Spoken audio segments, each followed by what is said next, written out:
We are grateful of this opportunity to talk to you and to share with you our learning experiences, and we're also very keen on learning more about Pakistan. And I am a real admirer of what you, Shahid, and your colleagues, you have achieved at the Center of Entrepreneurship in Pakistan. I'm really impressed. So it is a real pleasure to start with this. Okay, let's move on. We will be shifting our presentation between Magdalena and I. So I will start and then give the floor to Magdalena and then take it back later on.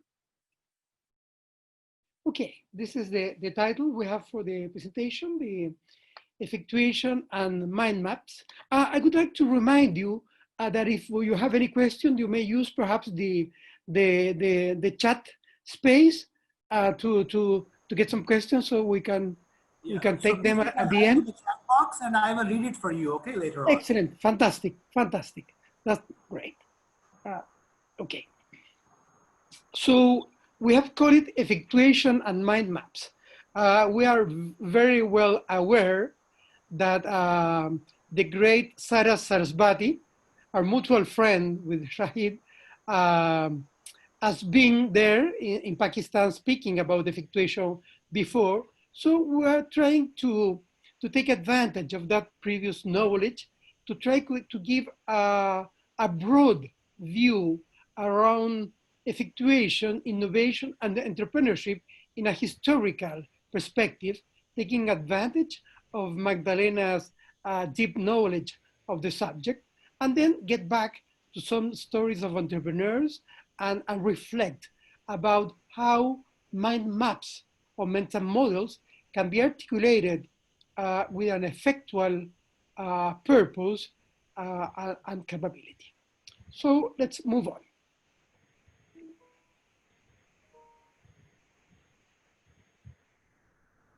This is a mystery image to introduce briefly what is entrepreneurship.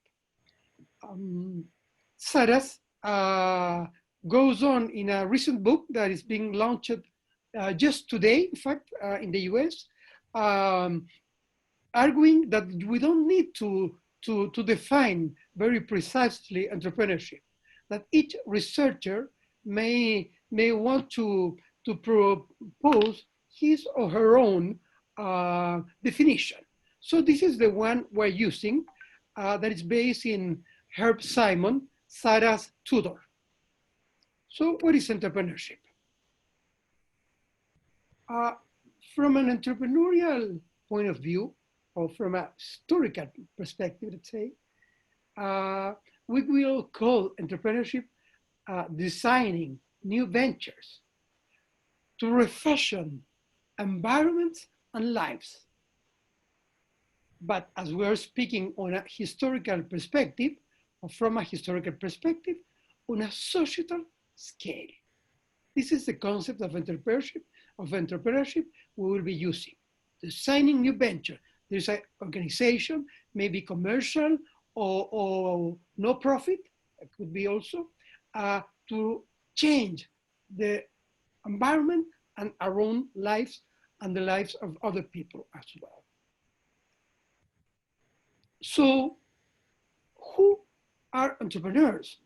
And as Sarah says, what entrepreneurs do? Well, entrepreneurs we're calling founders who through purposeful venture creation are able to innovate, changing socioeconomic paradigms of their time. They're able to deal and get over uncertainty on what to do next. They interact flexibly with stakeholders to engage them into action. And then they play with ambiguity, with goal conflicts, and with contingencies. And last but not least, they start with their own means and they're able to surpass their own limits. So this is what we will have in mind when we speak about entrepreneurs. People innovating to changing the way we live, play and work, dealing with uncertainty in an effective way, interacting very flexibly with their stakeholders, playing with the ambiguity with different goals and leveraging contingencies, and overall starting with their own means and surpassing their own limits. And this in a historical perspective. That's why we keep the word of the time. So I know that the Center of Entrepreneurship of Karachi convenes a number of very relevant, very willing entrepreneurs and students wanting to learn more about entrepreneurship. So those are the questions I would like for you to keep in mind while we speak. What story are you writing on your own, now and here? What story of your life will endure? And what could be called your life's work? All those are entrepreneurial questions that is very important to keep in mind for what comes next. So we're speaking about entrepreneurs, but with a scale impact.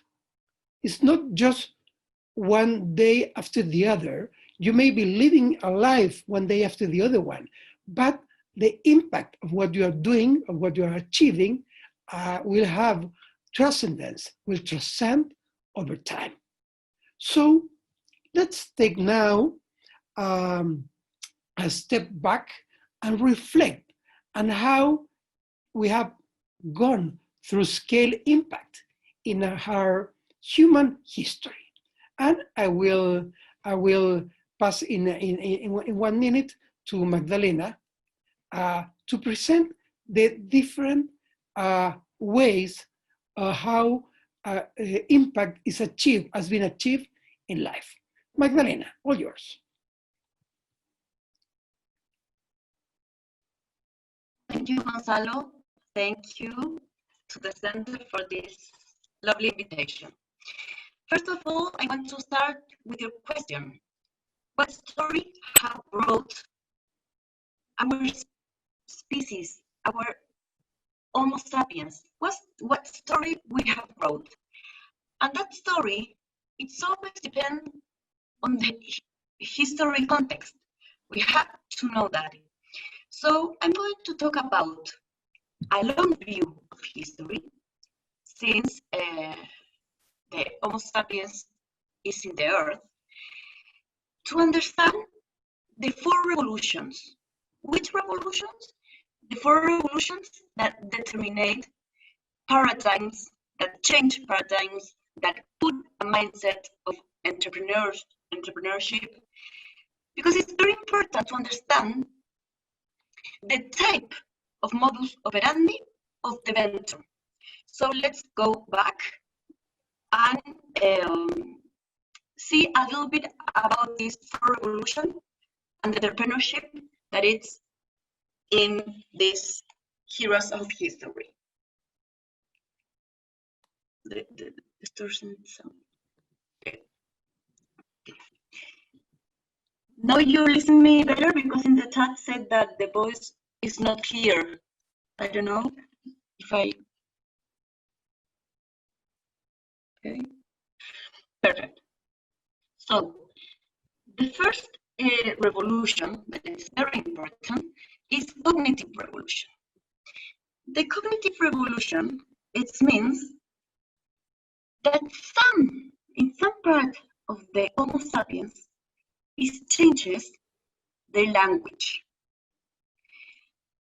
About 7,000 before Christ, something happened in the mind, in the brain of Homo sapiens, that put another type of language, more abstract, more complex, not just to communicate concrete situations, sino a language that can imagine it. That it's a very important thing because that kind of language do the great separation. What is the great separation? The Homo sapiens is not a study just about biology. The Homo sapiens could create history, culture. So what had this language that it's very, very characteristic? It's flexible, it's complex, it's abstract. The Homo sapiens generate a spiritual relationship with his environment, not only to survive. So it's the most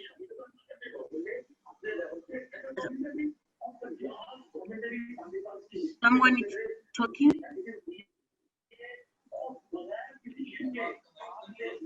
Hi. Carry on. I don't know.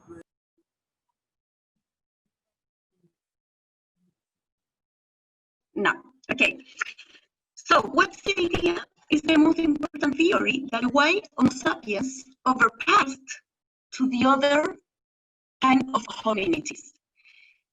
It's very important to understand this, to understand the kind of entrepreneurial that set the mind of the first step of Homo sapiens. Gonzalo, the second revolution and the most important economic revolution of all time is the agricultural revolution. The first, the most important in economic field, it's the digital revolution that we're living now, that we're living in this digital revolution.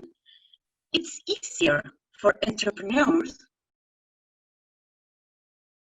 to make innovations, to communicate innovation. There are more possibilities because it's a real-time communication. Who are the entrepreneurs of this area? Who are the entrepreneurs who have the 5 characteristics that say Gonzalo in the introduction? Maybe Steve Jobs, the most important, the man that found Microsoft, all the students even that have invented apps. But the most important thing is that it's more easier thanks to internet to generate more kind of entrepreneurs. So the invitation is to start, the invitation is to take advantage of this area. And Gonzalo, please tell us, yes, who is this man? Okay, can you listen to me? Yes, we can clearly listen to you, Gonzalo. It's mute now. It's mute. Your mic is mute, Gonzalo. Okay, now it's okay? Yes, okay. Okay, sorry. Yeah, I will take over from Magdalena for a while the communication is not good. I like her to come back to tell us about some of the cases, but we will show, but I will move on. Well, this gentleman, Alfred North Whitehead, a very distinguished mathematician and philosopher, said that the greatest invention of 19th century was the invention of the method of invention itself. In that sense, as Magdalena has been showing, inventions were all the way of our history. And also entrepreneurs, we don't know their name. We know, of course, the name of James Watt, who made the Watt who made possible the energy and then the Industrial Revolution. We know, of course, the name of the first fathers of the internet, of the fathers of the digital revolution, but there's so many unknown, hidden heroes and inventors and entrepreneurs. So we would like to make to make the step from invention into entrepreneurship. And we will be showing some inventors / entrepreneurs during the history who have all, like in the first revolutions that Magdalena has shown, have changed the way we think, the way we work, and the way we play. So let's move to entrepreneurs and their histories.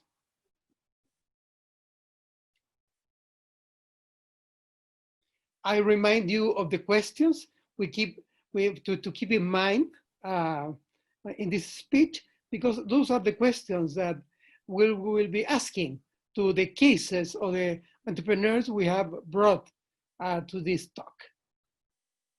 James Watt. It's so interesting the way how he talks. He said, I sell here, sir, what all the world desires to have, power. Of all things in life, there is nothing more foolish than inventing. So we have the 5 signs of what an entrepreneur is: changing, innovating, changing the way we think, dealing with uncertainty, this inflection point that is shown in the image. If you allow me, I will try to use the marker. Use the marker. Exactly. Yes. Use the marker to say this is uncertainty, dealing with the inflection points, right? This is changing the way we think. Yes. Sorry for my circles, square circles. They're an innovation. Yeah, innovation. Mobilizing stakeholders. Of course, he had to invent a full industry. The Science Museum in London is a great showcase of all the accomplishment of James Watt. I was there for second, third time last year, and always love to go there. Dealing with ambiguity and with goal conflict. And the last one is starting with what you have, working with your skill, and knowing and respecting your own limits. So we see in the history of this gentleman those 5 aspects that, in our opinion, in our perspective, define what an entrepreneur is. As I said before, this is directly based on the work of Herb Simon, and of course from some Sarasvati as well. But it's our own proposition of a definition. It's a joint work with Magdalena. Just to share, Herbert Simon was a Nobel Prize winner, and he was the supervisor of Sarasvati. So exactly, yes. Thank you for reminding. And he's an incredible figure. He's like a Renaissance kind of man, because he was the father of the artificial intelligence, one of the father of the cognitive psychology in decision making. Well, he won the Turing Prize and the Nobel Prize for that as well. And so really an amazing figure who writes about physics or biology or social science, or the science of the artificial, as he named the science of invention. So it's an amazing figure. Yes, thank you, Shahid. Here is another one. Andrew Carnegie, who was born in Scotland and then moved in the US to become one of the richest men on earth, who said that he was trying to make the world in some way better than the one it found at the beginning. And that this is to have a noble motive in life. So all his amazing achievement in industry, in steel, and just incidentally, it is so interesting to have in mind that Sarasvati studied at Carnegie Mellon University, where Simon was teaching, a university that counted with the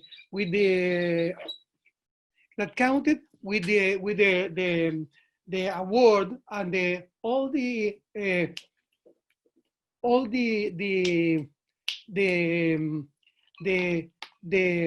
donation from Andrew Carnegie. So yes, this is why he's so relevant even in our case. And also he was able to change the way how life is seen, particularly by being a great donor in education, deal with the uncertainty of consolidating a fragmented industry, had to deal with so many stakeholders, was able to manage under ambiguity and goal conflict, and was able to surpass his own limits. Let's move then into another one. Just beside the border, at the other side, and there is Mr. Tata. Yes. We know the Tatas, and I also know the Totos. You know the Totos as well? They're pretty popular, pretty famous in our part of the world. Yeah, well, even in our country, there is Tata software services, so many other services that are so successful in that sense. And Mr. Tata said that in free enterprise, community is not just another stakeholder in business, but it is in fact the very purpose of its existence. We can say this is incredible. If we look at the declaration of the main CEOs of the main American corporation last year, at the end of last year, in October or September, they said that the purpose of business goes much beyond, way beyond profits. And Mr. Tata said that so much earlier, 200 years or even earlier, okay? He also said, if you cannot make it greater, at least preserve it. Do not let things slide. Go on doing your work or our work and increasing it. But if you cannot, do not lose what you have already done. So this last sentence is connected with what you have, the bird in hand principle. Is also, he recognizes that there must be ambiguity, that he's not alone. That's why he's speaking to other people, and he's recognizing the inflection points associated with uncertainty. And of course, all those, he was able to speak about purpose before the word purpose appear in management or in entrepreneurship. So again, we see the 5 concepts there. Wonderful. Gonzalo, do you have a paper on this 5 principles which you have? We're working on a paper still in Spanish. So but now I love to have this sharing in the middle of the conversation, Shahi, with you. It's fantastic.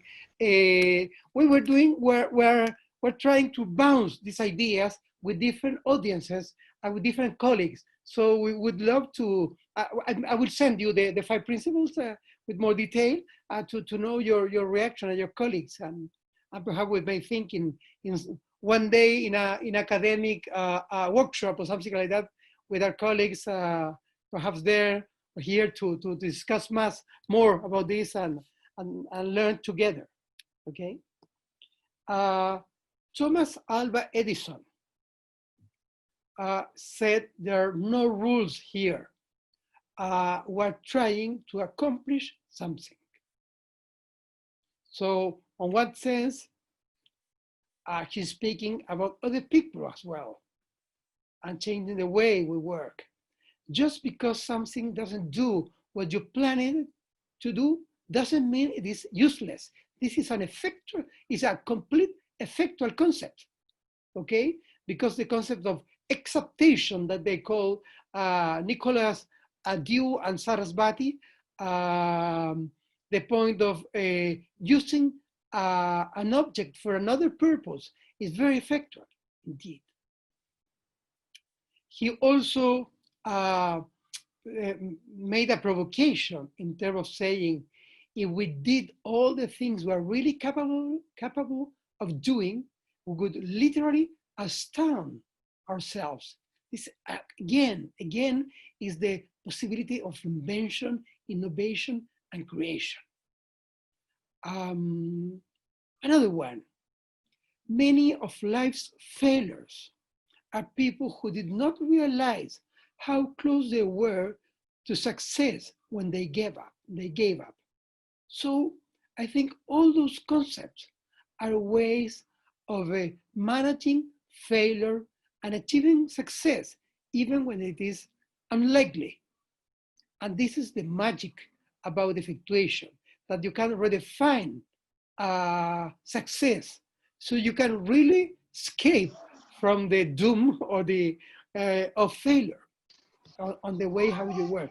So again, we have those 5 principles going on.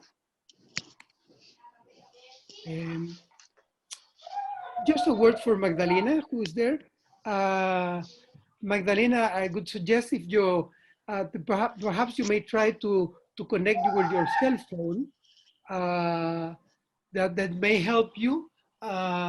If you have an element like this, perhaps you may use it to connect with your cell phone, and you may have better voice quality, just in case you have one around.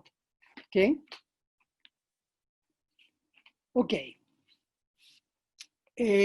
I will move on. Coco Chanel. I think Magdalena should speak about Coco Chanel. Can you try, Magdalena, if your sound is better, doing better?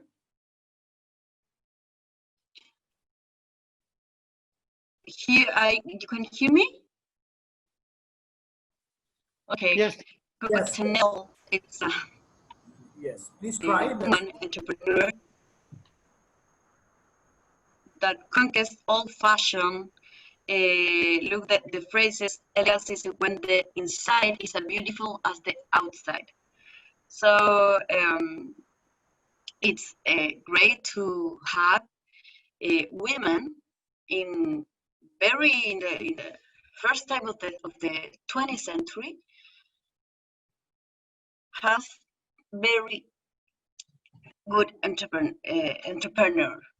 I don't know if the Gonzalo, no funciona, ya.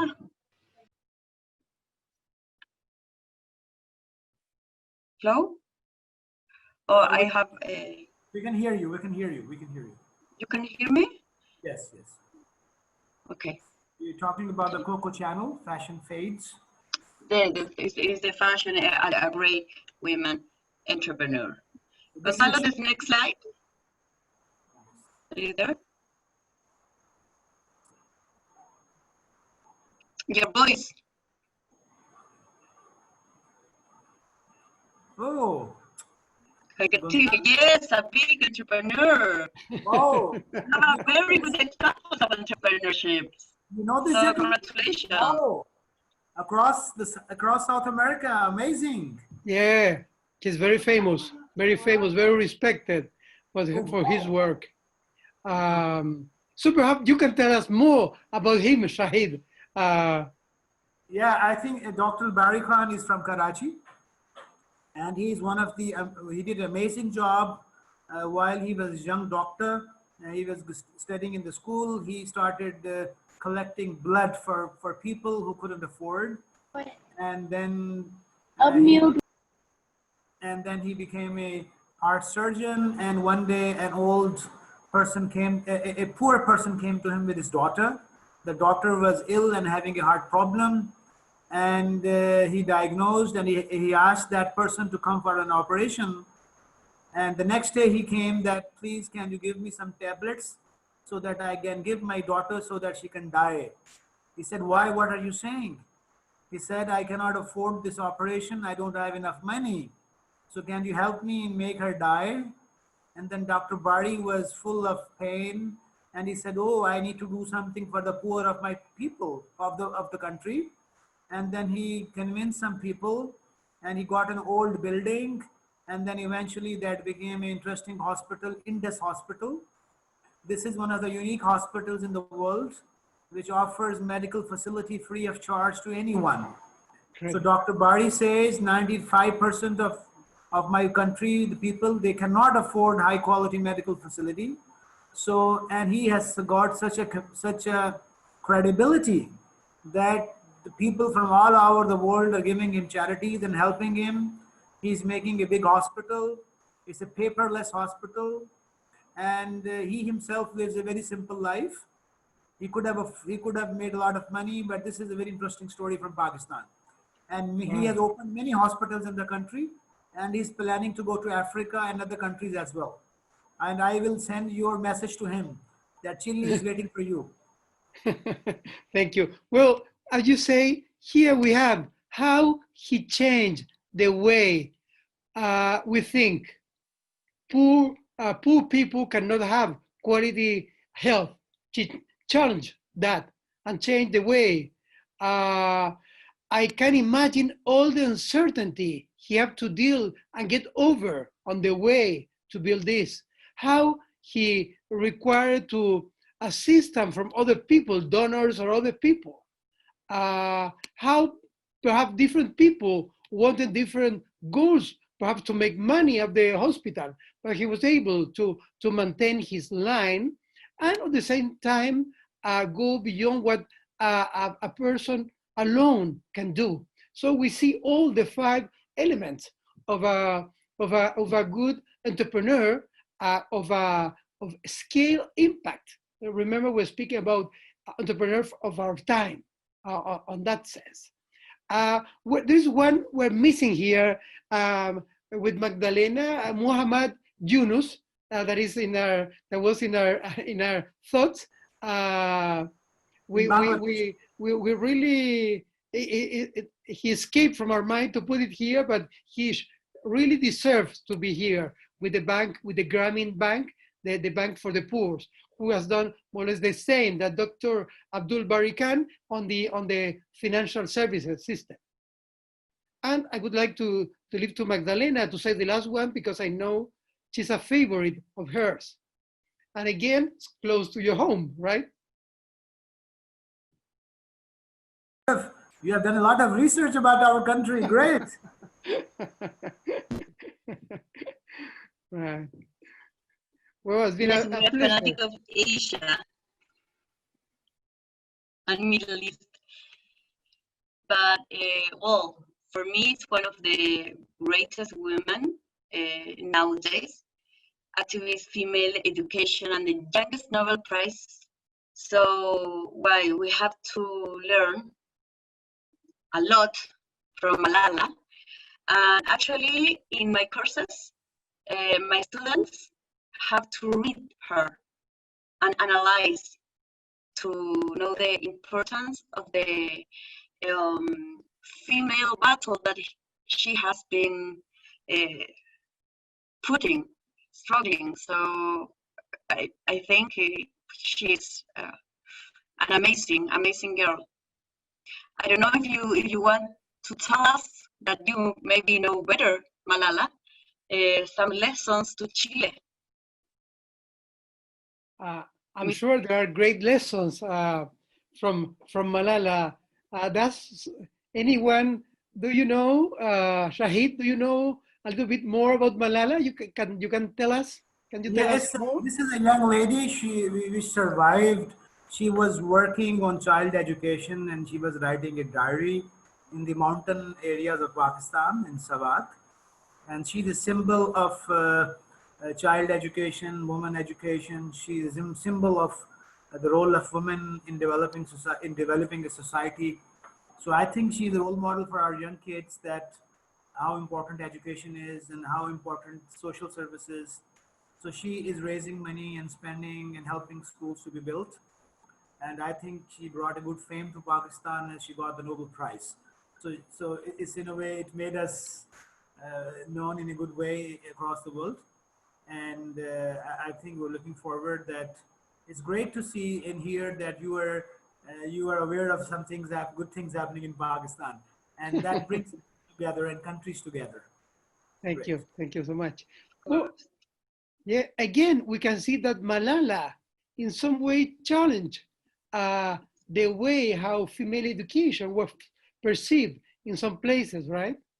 And how difficult it may have been for her and her partners to deal with the ambiguity, with the uncertainty. Sorry, of course the need to engage, to enlist, enroll others in this under this purpose, and again deal with ambiguity, with different conflict, and to go beyond their own means. Let's imagine that she was the youngest person to have the Nobel Prize. So it's a real amazing achievement that is very highly appreciated around the world. That's why it makes so much sense, this word of the former prime minister, right, of Pakistan, that she has become the most prominent citizen of the country. I'm very impressed by this, because I thought that you, Shahid, were the most prominent citizen in the country. So I know you have competition. Yes, exactly. We are just beginners, and I hope these people who are listening to you, and from Pakistan and Chile, they will do amazing things in the years to come. Young people who are listening, they are the future of our world. And my Bina ul Haq is writing that, and Tahar Hussain, there's a lady, Arfa Karim in Lahore. She came up with she was one of the youngest Microsoft specialists. She died very early. So we have a very big IT tower in Lahore on her name, Arifa Karim Tower. We have that. And so Bina ul Haq, thank you very much. She's from London and she's listening to you. People are listening to you from London as well. Ah, that's so good. Okay, let's move on then. So I would like now to try to focus more on the way how we think. And for this, we need to reflect a little bit deeper, put after all this inspiration to look a little bit deeper in how we think and take a more reflexive perspective. And there we put this idea of that we don't know exactly how things are in reality. We just know what we construct internally about reality, in the way how we interpret this reality. So I would like, in the next part of the presentation, to take you step by step into the 5 effectuation principles, but with this perspective. So we wouldn't be following the same principles that I'm sure your students and entrepreneurs know well, because of the great work you've been doing developing this concept of knowledge in Pakistan.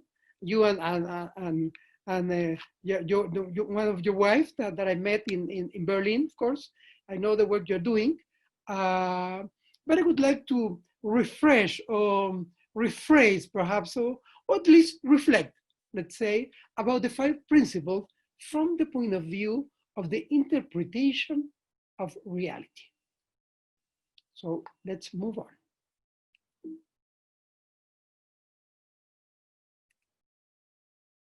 If I may, okay. The first step I would call it accept reality. This is, of course, the bird in hand principle. Instead of pursuing, going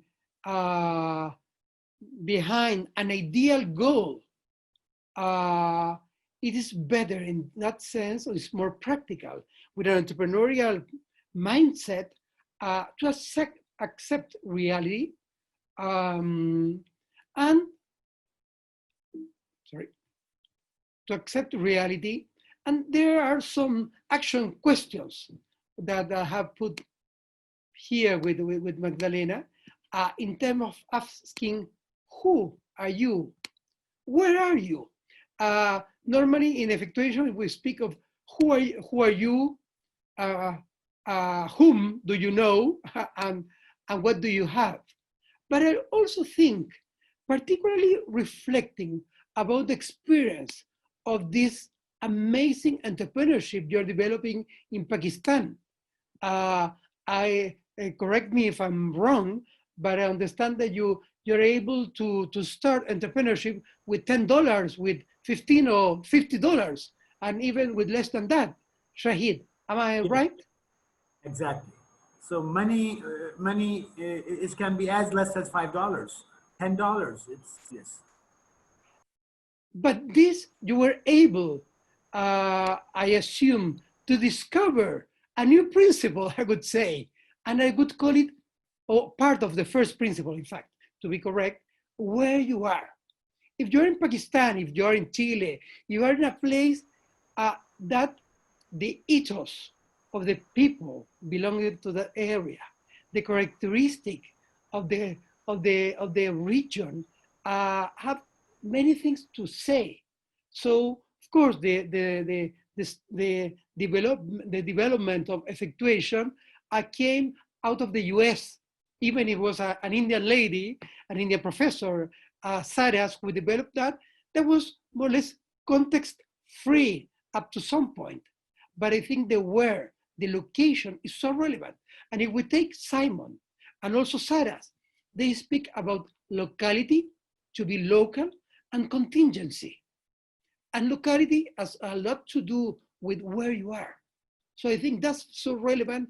And I think the success story of your entrepreneurial center is a showcase in that sense. Yes, exactly. And my friends are reminding in the chat box, our Urdu poet, Iqbal, who did his PhD from Germany, he used to say the same thing which Sarah says, not to have money is a resource. Not to have money, if you are in the right context. If you are in the right context, as you said, where you are, so he says, apni duniya aap paida kar agar zindon mein hai. If you are alive, then you do something, you can do something. Please carry on. Mm-hmm. Yes, that is absolutely like that, like you say. And so start with what you have. And I like to add to that, act here and now.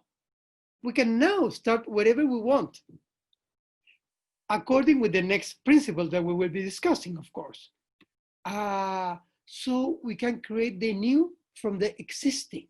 So as you said, this is very context intensive action. That's why the where I see as so relevant, particularly in emerging markets or countries where you and us, we are, right? Let's move to the second one. So I just to get back to I just want to stress reality. In this, the acceptance of reality.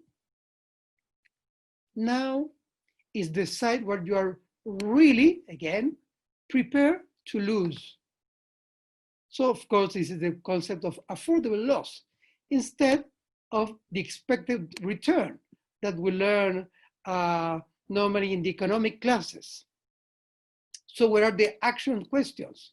What can you afford to lose in terms of cash? $5, that may be okay in some context. Time, energy, perhaps your reputation. It may be a risky move up to some point. That means recognizing your limits ex ante and understanding how much cash you have to burn, let's say. Instead of focusing on what you might gain eventually, because as there is real uncertainty, you cannot know if you're gonna make it. I will move quickly after forgetting the IRR and NPV into the next one. Enlist stakeholders really committed to action. This is the crazy quilt principle. What are the action questions? How can you act as a convener? A convener is someone appealing, attracting, inviting stakeholders committed to transform this shared reality. So that means interacting flexibly, and even by voting a stakeholder, a client may become an investor or a supplier to engage them and play. And this is so relevant, and Simon is particularly insightful on that sense, play with ambiguity and avoid frontal goal conflict. I want this, I want this. I need to play a little bit, say, oh, it could be this, I think it could be that. Well, let's see, let's move on. And then we will see by our own when the times comes. Forgetting so much cost benefits analysis, rival profiling, that is at the end, maybe just paralysis by analysis. The 4 principles, the lemonade principle, lemons for lemonade, means taking contingency as reality checks opportunities, and not feedback, but feed forward in terms of asking yourself, how could you take advantage of contingencies as catch-up opportunities instead as obstacles or difficulties or challenges to your work? So instead of trying to defend ideal plans, illusory plans, take advantage of those opportunities.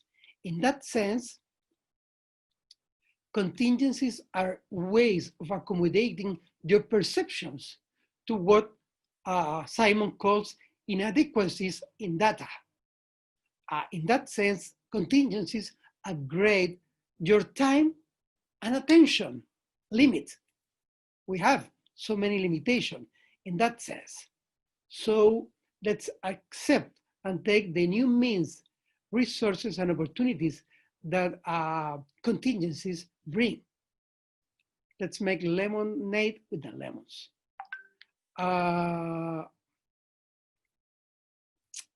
The 5th one is act to transform, again, your reality. The same word comes with us. So this is the point, is what can we control of the environment instead of predicting, trying to predict what's going to happen.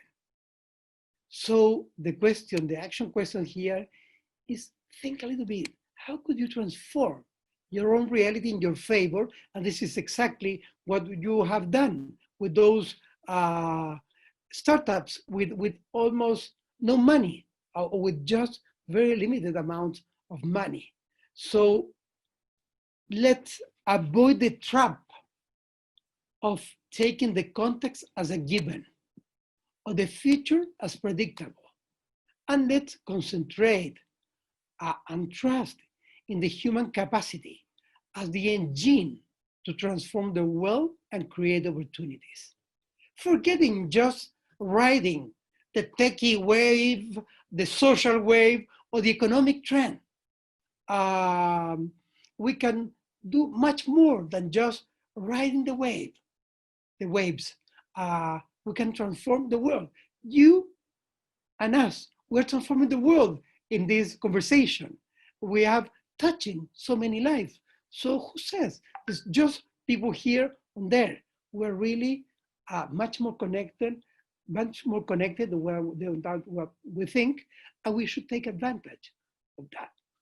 Well, those are the 5 principles we have been discussing, and those are the mental models we would like you to consider for your life. So the mental models, I would like with Magdalena to invite you to dare to explore your own mental models, to accept reality, but at the same time, to feel empowered to transform it for good. This is our message from the way we think, from the mountains, from Pakistan and Chile, and with the different methods that entrepreneurs use. And I remind you once again to perhaps may help you to keep it in mind in terms of being able to dare to change the way we see life, to be able to face inflection point associated with uncertainty, to mobilize a crazy quilt of stakeholders, to accept ambiguity and be able to tolerate the different goals and not be too specific, too early with your goals. And of course, transcend your limitations. Those are the 5 ones.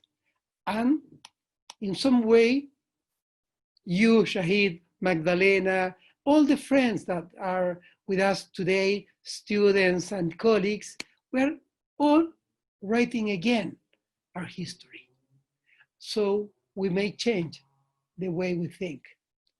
And I think this is one of the best opportunities we have in the life we are living nowadays. So with this, I just leave you with the sense of legacy that your entrepreneurial endeavors may have, thinking in terms of a legacy in the part of your life's work that may endure through times, like the entrepreneurs that Magdalena has shown us, and also all those revolutions that have changed the way we think. So the enduring story you're writing as you live your life.